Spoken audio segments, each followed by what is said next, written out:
నీ అవ్వ పొలమేంటి 10 రోజులు అవుతుంది. ఈ పక్క ఒక్క మిషన్ అన్న దిక్కులేదంటే అసలు నేనేమో ఈ పొలం కాడ ఎండకెండుతున్నా. మా సాతగాని సరుపు ఏం చేస్తుందో ఇంటికాడ మొత్తం ఎండి పీకింది. ఏం చేద్దామంటావు మరి? ఇంక మా స్వరూపాన్ని పట్టుక తాగు. మమ్మీ ఆకలి అన్నమయ్యే.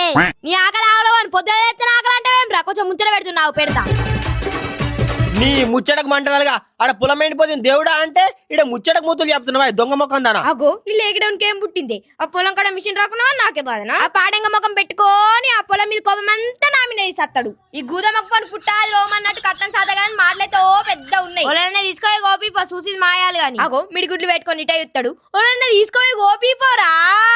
పనులుంటాయి వంట పనులుంటాయి అడుగు పెట్టిన కాంచి అన్ని నువ్వంటాయి.